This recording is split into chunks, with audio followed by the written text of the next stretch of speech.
Chaque jour, Charles et Carole vous présentent la leçon de l'école du sabbat.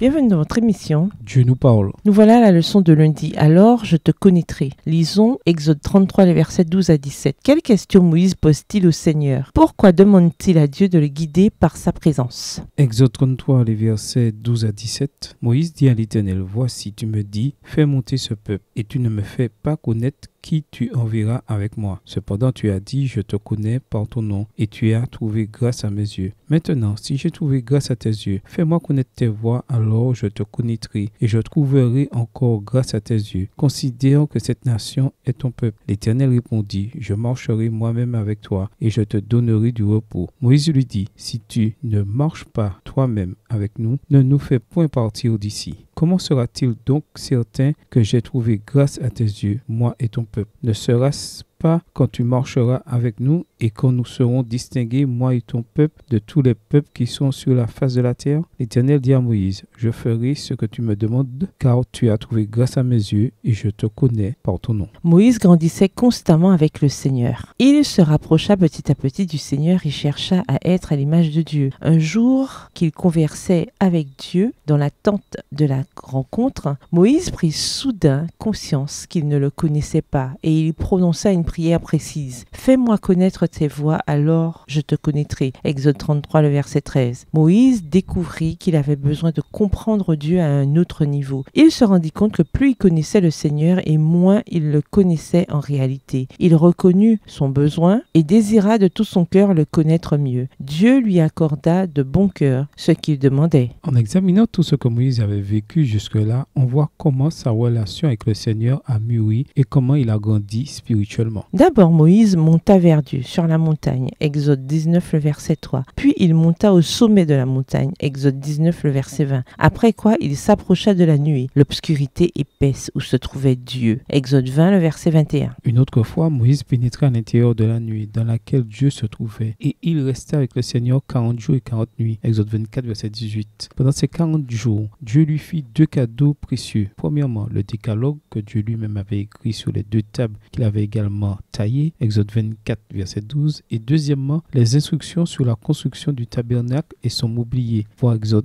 les chapitres 25 à 31. Puis il passa de nouveau 40 jours et 40 nuits avec le Seigneur à intercéder pour les pécheurs, Exode 32, les versets 10 à 32 et Deutéronome 9, le verset 18. Pourtant, même après tout cela, Moïse voulut connaître plus concrètement le caractère de Dieu et Dieu lui fit une révélation spéciale pour qu'il comprenne qui il était. Cette connaissance que Moïse cherchait n'était pas simplement une compréhension intellectuelle de Dieu, mais une connaissance vécue de sa personne. Il n'est donc pas surprenant que des siècles plus tard, Jésus ait dit « Or, la vie éternelle, c'est qu'ils te connaissent, toi le seul vrai Dieu, et celui que tu as envoyé, Jésus-Christ. » Jean 17, verset 3. Quel meilleur moyen pour Dieu de se faire connaître aux humains qu'en devenant lui-même humain? Connaissez-vous Dieu ou bien savez-vous simplement des choses sur lui? Quelle est la différence cruciale entre les deux? Au revoir. Et à demain si Dieu veut.